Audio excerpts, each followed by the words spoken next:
Welcome back, everyone. Today we're going to finish off the book. We're reading chapters 31 through, I think it's 35. Yep, through 35. It's just 20-something pages left, so we're just going to go ahead and go through the whole thing. Hope you guys enjoy. Chapter 31. It is, of course, well known that careless talk costs lives. But the full scale of the problem is not always appreciated. For instance, at the very moment that Arthur said, "I seem to be having tremendous difficulty with my lifestyle," a freak wormhole opened up in the fabric of the space-time continuum and carried his words far, far back in time across almost infinite reaches of space to a distant galaxy where strange and warlike beings were poised on the brink of frightful interstellar battle. The two opposing leaders were meeting for the last time. A dreadful silence fell across the conference table as the commander of the Volhergs, resplendent in his black jeweled battle shorts, gazed levelly at the Gagravant leader squatting opposite him in a cloud of green, sweet-smelling steam, and with a million sleek and horribly beweaponed star cruisers poised to unleash electric death at his single word of command, challenged the vile creature to take back what it had said about his mother. The creature stirred in his sickly broiling vapor, and at that very moment the words, "I seem to be having tremendous difficulty with my lifestyle," drifted across the conference table. Unfortunately, in the Volherg tongue, this was the most dreadful insult imaginable, and there was nothing for it but to wage terrible war for centuries. Eventually, of course, after their galaxy had been decimated over a few thousand years, it was realized that the whole thing had been a ghastly mistake, and so the two opposing battle fleets settled their few remaining differences in order to launch a joint attack on our own galaxy, now positively identified as the source of the offending remark. For 1,000 more years, the mighty ships tore across the empty wastes of space and finally dived screaming on to the first planet they came across, which happened to be the Earth, where, due to a terrible miscalculation of scale, the entire battle fleet was accidentally swallowed by a small dog. Those who study the complex interplay of cause and effect in the history of the universe say that this sort of thing is going on all the time, but that we are powerless to prevent it. It's just life, they say. A short aircar trip brought Arthur and the old Magrathian to a doorway. They left the car and went through the door into a waiting room full of glass-top tables and plexiglass awards. Almost immediately, a light flashed above the door at the other side of the room, and they entered. "Arthur, you're safe," a voice cried. "Am I?" said Arthur, rather startled. "Oh, good." The lighting was rather subdued, and it took him a moment or so to see Ford, Trillian, and Zaphod sitting round a large table beautifully decked out with exotic dishes, strange sweetmeats, and bizarre fruits. They were stuffing their faces. "What happened to you?" demanded Arthur. "Well," said Zaphod, attacking a bone full of grilled muscle, "our guests here have been gassing us and zapping our minds and being generally weird, and have now given us a rather nice meal to make it up to us. Here," he said, hoiking out a lump of evil-smelling meat from a bowl. "Have some vegan rhino's cutlet. It's delicious if you happen to like that sort of thing." "Hosts," said Arthur. "What hosts? I don't see any," a small voice said. "Welcome to lunch, Earth creature." Arthur glanced around and suddenly yelped. "Ugh," he said. "There are mice on the table." There was an awkward silence as everyone looked pointedly at Arthur.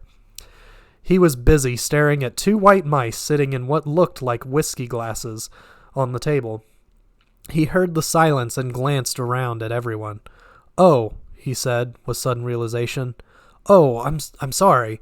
I wasn't quite prepared for... Let me introduce you, said Trillian. Arthur, this is Benji Mouse. Hi, said one of the mice. His whiskers stroked what must have been a touch-sensitive panel on the inside of the whiskey glass-like affair, and it moved forward slightly. And this is Frankie Mouse. The other mouse said, Pleased to meet you, and did likewise. Arthur gaped. But aren't they... Yes, said Trillian. They are the mice I brought with me from the earth. She looked him in the eye, and Arthur thought he detected the tiniest resigned shrug. Could you pass me the bowl of grated Arcturian megadonkey, she said. Slartibartfast coughed politely.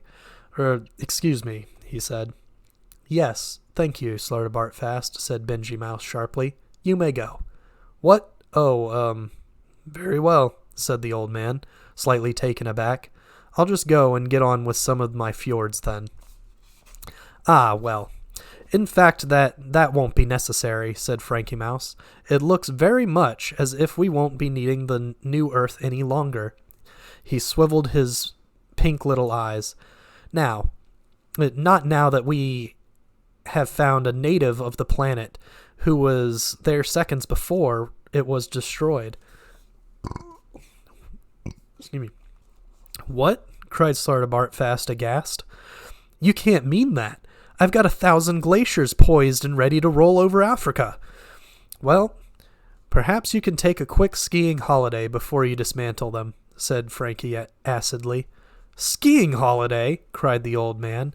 Those glaciers are works of art, elegantly sculpted contours, soaring pinnacles of ice, deep majestic ravines. It would be a sacrilege to go skiing on high art. Thank you, Slartibartfast, said Benji firmly. That will be all. Yes, sir, said the old man coldly. Thank you very much. Well, goodbye, Earthman, he said to Arthur. Hope the lifestyle comes together. With a brief nod to the rest of the company, he turned and walked sadly out of the room. Arthur stared after him, not knowing what to say. Now, said Benji Mouse, to business. Ford and Zaphod clinked their glasses together. To business, they said. I beg your pardon, said Benji. Ford looked round. Sorry, I thought you were proposing a toast, he said. The two mice scuttled impatiently around in their glass transports. Finally, they composed themselves, and Benji moved forward to address Arthur. Now, Earth creature, he said, the situation we have in effect is this. We have, as you know, been more or less running your planet for the last 10 million years in order to find this wretched thing called the ultimate question. Why? Said Arthur sharply. No, we already thought of that one, said Frankie, interrupting. But it doesn't fit the answer, why. 42, you see. It doesn't work. No, said Arthur, I mean, why have you been doing it? Oh, I see, said Frankie. Well, eventually, just habit, I think, to be brutally honest. And this is more or less the point. We're sick to the teeth with the whole thing, and the prospect of doing it all over again, on account of those Winnet-ridden Vogons, quite frankly gives me the screaming heebie-jeebies. You know what I mean? It was by the merest lucky chance that Benji and I finished our particular job and left the planet early for a quick holiday, and have since manipulated our way back to Magrathea by the good offices of your friends. Magrathea is a gateway back to our own dimension, put in Benji. Since when, continued his marine colleague, we have had an offer of a quite enormously fat contract to do the 5D chat show and lecture circuit back in our own dimensional neck of the woods, and we're very much inclined to take it. I would. Wouldn't you, Ford? I would. Wouldn't you, Ford? Said Zaphod promptingly. Oh, yes, said Ford. Jump at it like a shot. Arthur glanced at them, wondering what all this was leading up to. But we've got to have product, you see, said Frankie. I mean, ideally, we still need the ultimate question in some form or other. Zaphod leaned forward to Arthur. "You see," he said, "if they're just sitting there in the studio looking very relaxed and, just mentioning that they happen to know the answer to life, the universe, and everything, and then eventually have to admit that, in fact, it's 42, then the show's probably quite short. No follow-up, you see." "We have to have something that sounds good," said Benji. "Something that sounds good," exclaimed Arthur. "An ultimate question that sounds good from a couple mice." The mice bristled. "Well, I mean, yes, idealism, yes, the dignity of pure research, yes, the pursuit of truth in all its forms, but there comes a point, I'm afraid, where you begin to suspect that if there's any real truth, it's that the entire multidimensional infinity of the universe is almost certainly being run by a bunch of maniacs. And if it comes to a choice between spending yet another 10 million years finding that out, and on the other hand just taking the money and running, then I, for one, could do with the exercise," said Frankie. "But," started Arthur hopelessly. "Hey, will you get this, Earthman?" interrupted Zaphod. "You are a last-generation product of that computer matrix, right? And you were there right up to the moment your planet got the finger, yeah?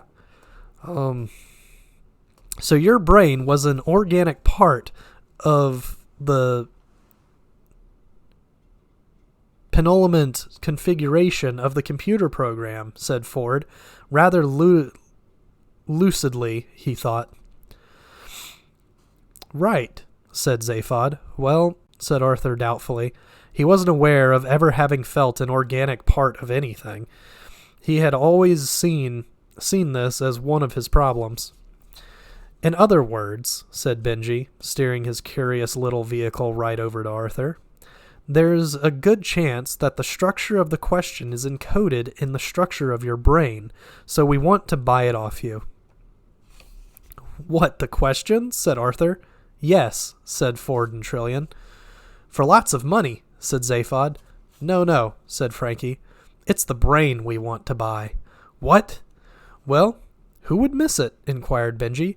"I thought you said you could just read his brain electronically," protested Ford. "Oh, yes," said Frankie, "but we'd have to get it out first. It's got to be prepared." "Treated," said Benji. "Diced." "Thank you," shouted Arthur, tipping up his chair and backing away from the table in horror. "It could always be replaced," said Benji reasonably. If you think it's important." "Yes, an electronic brain," said Frankie. "A simple one would suffice." "A simple one?" wailed Arthur. "Yeah," said Zaphod with a sudden evil grin. "You'd just have to program it to say what? And I don't understand. And where's the T? Who'd know the difference?" "What?" cried Arthur, backing away still farther. "See what I mean?" said Zaphod, and howled with pain because of something that Trillian did at that moment. "I'd notice the difference," said Arthur. "No, you wouldn't," said Frankie Mouse. "You'd be programmed not to." Ford made for the door. "Look, I'm sorry, mice, old lads," he said. "I don't think we've got a deal." "I rather think we have to have a deal," said the mice in chorus. All the charm vanishing from their piping little voices in an instant. With a tiny whining shriek, their two glass transports lifted themselves off the table and swung through the air toward Arthur, who stumbled farther backward into a blind corner, utterly unable to cope or think of anything. Trillian grabbed him desperately by the arm and tried to drag him toward the door, which Ford and Zaphod were struggling to open. But Arthur was dead weight. He seemed hypnotized by the airborne rodents swooping toward him. She screamed at him, but he just gaped. With one more yank, Ford and Zaphod got the door open. On the other side of it was a small pack of rather ugly men who they could only assume were the heavy mob of Magrathea. Not only were they ugly themselves, but the medical equipment they carried with them was also far from pretty. They charged. So Arthur was about to have his head cut open. Trillian was unable to help him, and Ford and Zaphod were about to be set upon by several thugs, a great deal heavier and more sharply armed than they were. All in all, it was extremely fortunate that at that moment every alarm on the planet burst into an unsplitting den. Into an ear-splitting den.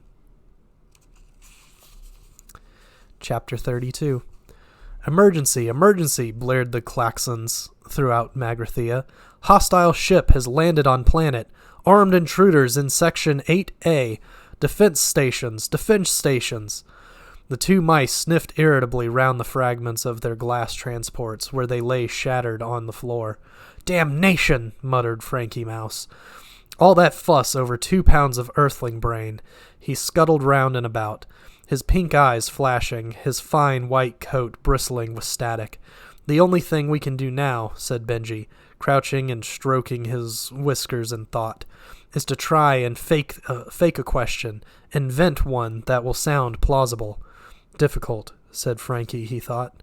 How about, what's yellow and dangerous? Benji considered this for a moment. No good, he said. Doesn't fit the answer. They sank into silence for a few seconds. All right, said Benji. What do you get if you multiply 6 by 7? No, too literal, too factual, said Frankie. Wouldn't sustain the punter's interest. Again they thought. Then Frankie said, Here's a thought. How many roads must a man walk down? Ah, said Benji. Aha! Now that does sound promising. He rolled the phrase around a little. Yes, he said, that's excellent. Sounds very significant without actually tying you down to meaning anything at all. How many roads must a man walk down? 42. Excellent. That'll fox 'em. Frankie, baby, we are made. They performed a scampering dance in their excitement. Near them on the floor lay several rather ugly men who had been hit about the head with some heavy design awards. Half a mile away, 4 figures pounded up a corridor looking for a way out. They emerged into a wide open-plan computer bay. They glanced about wildly. Which way you reckon, Zaphod? Said Ford. At a wild guess, I'd say down here, said Zaphod, running off down to the right between a computer bank and the wall. As the others started after him, he was brought up short by a kilozap energy bolt that cracked through the air inches in front of him and fried a small section of adjacent wall. A voice on a bullhorn said, Okay, Beeblebrox, hold it right there. We've got you covered. Cops, hissed Zaphod, and spun around in a crouch. You want to try to guess it all, Ford? Okay, this way, said Ford, and the 4 of them ran down a gangway between 2 computer banks. At the end of the gangway appeared a heavily armored and space-suited figure waving a vicious kilozap gun. We don't want to shoot you, Beeblebrox, shouted the figure. Suits me fine, shouted Beeblebrox, shouted Zaphod back, and dived down a wide gap between 2 data process units. The others swerved in behind him. There are 2 of them, said Trillian. We're cornered. They squeezed themselves down in an angle between a large computer databank and the wall. They held their breath and waited. Suddenly, the air exploded with energy bolts as both the cops opened fire on them simultaneously. Hey, they're shooting at us, said Arthur, crouching in a tight ball. I thought they said they didn't want to do that. Yeah, I thought they said that, agreed Ford. Zaphod stuck a head up for a dangerous moment. Hey, he said, I thought you said you didn't want to shoot us. And ducked again. They waited. After a moment, a voice replied, It isn't easy being a cop. What did he say? Whispered Ford in astonishment. He said it isn't easy being a cop. Well, surely that's his problem, isn't it? I'd have thought so. Ford shouted, Hey, listen! I think we've got enough problems of our own having you shooting at us, so if you could avoid laying your problems on us as well, I think we'd all find it easier to cope. Another pause, and then the bullhorn again. "Now see here, guy," said the voice. "You're not dealing with any dumb 2-bit trigger-pumping morons with low hairlines, little piggy eyes, and no conversation. We're a couple of intelligent, caring guys that you'd probably quite like if you met us socially. I don't go around gratuitously shooting people and then bragging about it afterward in seedy Rangers bars like some cops I could mention. I go around shooting people gratuitously, and then I agonize about it afterward for hours to my girlfriend." "And I write novels," chimed in the other cop, "though I haven't had any of them published yet, so I better warn you, I'm in a mean mood." Ford's eyes popped halfway out of their sockets. "Who are these guys?" he said. "Dunno," said Zaphod. "I think I preferred it when they were shooting." "So are you going to come quietly?" shouted one of the cops again. "Or are you going to let us blast you out?" "Which would you prefer?" shouted Ford. A millisecond later, the air about them started to fry again, as bolt after bolt of Kilozap hurled itself into the computer bank in front of them. The fusillade continued for several seconds at unbearable intensity. When it stopped, there were a few seconds of near quietness as the echoes died away. "You still there?" called one of the cops. "Yes," they called back. "We didn't enjoy doing that at all," shouted the other cop. "We could tell," shouted Ford. "Now listen to this, Beeblebrox, and you better listen good." "Why?" shouted back Zaphod. "Because," shouted the cop, "it's going to be very intelligent and quite interesting and humane. Now, either you all give yourselves up now and let us beat you up a bit, though not very much, of course, because we are firmly opposed to needless violence, or we blow up this entire planet and possibly one or two others we noticed on our way out here." "But that's crazy," cried Trillian. "You wouldn't do that." "Oh, yes, we would," shouted the cop. "Wouldn't we?" he asked the other one. "Oh, yes, we'd have to, no question," the other one called back. "But why?" demanded Trillian. "Because there are some things you have to do, even if you are an enlightened liberal cop who knows all about sensitivity and everything." "I just don't believe these guys," muttered Ford, shaking his head. One cop shouted to the other, "Shall we shoot them again for a bit?" "Yeah, why not?" They let fly another electric barrage. The heat and noise was quite fantastic. Slowly, the computer bank was beginning to disintegrate.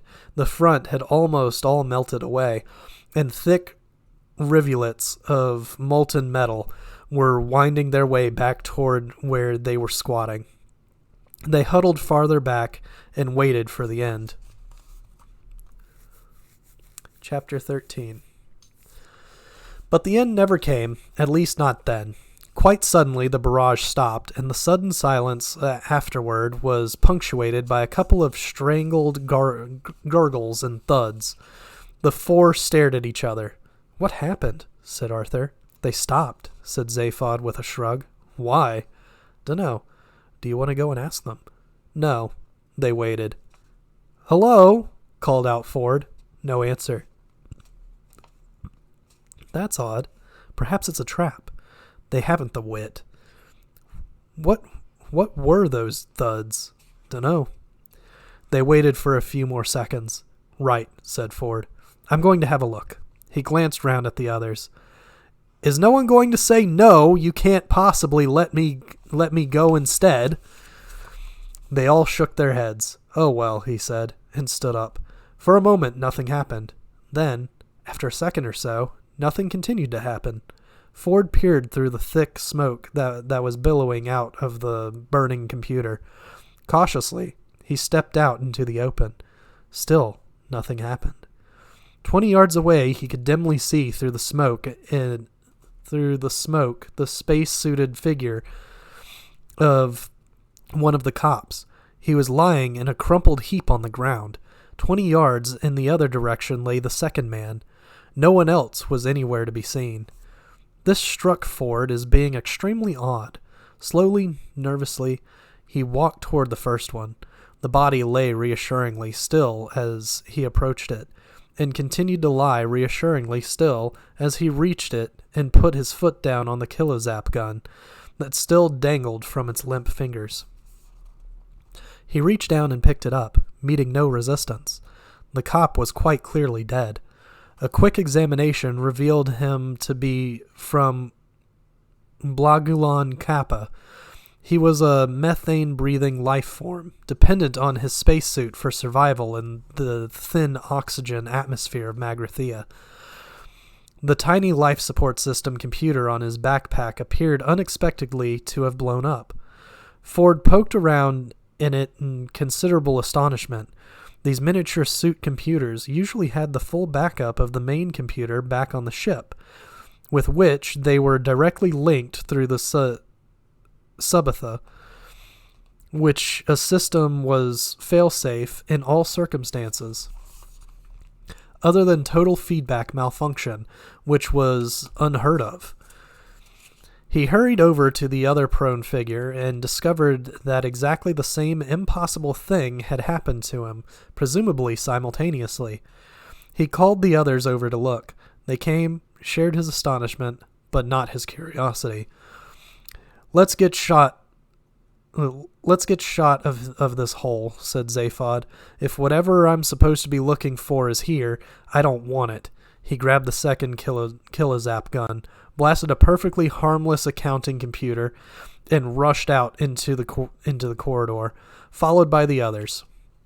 He very nearly blasted hell out of an air car that stood waiting for them a few yards away. The air car was empty, but Arthur recognized it as belonging to Slarta Bartfast. It had a note from him pinned to part of its sparse instrument panel. The note had an arrow drawn on it, pointing at one of the controls. It said, "This is probably the best button to press." Chapter 34. The air car rocketed them at speeds in excess of R-17 through the steel tunnels that led out onto the appalling surface of the planet, which was now in the grip of yet another drear morning twilight. Ghastly gray light congealed on the land. R is a velocity measure, defined as a reasonable speed of travel that is consistent with health, mental well-being, and not being more than, say, 5 minutes late. It is therefore clearly an almost infinitely variable figure according to circumstances, since the first two factors vary not only with speed taken as an absolute, but also with awareness of the third factor. Unless handled with tranquility, this equation can result in considerable stress, ulcers, and even death. R-17 is not a fixed velocity, but it is clearly far too fast. The air car flung itself through the air at R-17 and above, deposited them next to the Heart of Gold, which stood starkly on the frozen ground like a bleached bone, and then precipitously hurled itself back in the direction whence they had come, presumably on important business of its own. Shivering, the four of them stood and looked at the ship. Beside it stood another one. It was the Blagulon Kappa police craft, a bulbous shark-like affair, slate green in color and smothered with black stenciled letters of varying degrees of size and unfriendliness. The letters informed anyone who cared to read them as to where the ship was from, what section of the police it was assigned to, and where the power feeds should be connected. It seemed somehow unnaturally dark and silent, even for a ship whose two-man crew was at that moment lying asphyxiated in a smoke-filled chamber several miles beneath the ground. It is one of those curious things that is impossible to explain or define, but one can sense when a ship is completely dead. Ford could sense it and found it most mysterious. A ship and two policemen seemed to have gone spontaneously dead. In his experience, the universe simply didn't work like that.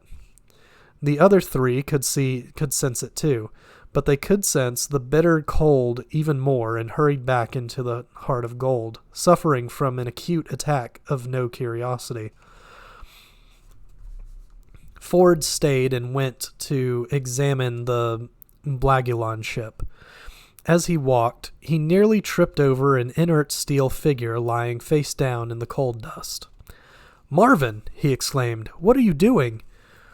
"Don't feel you have to take any notice of me, please," came a muffled drone.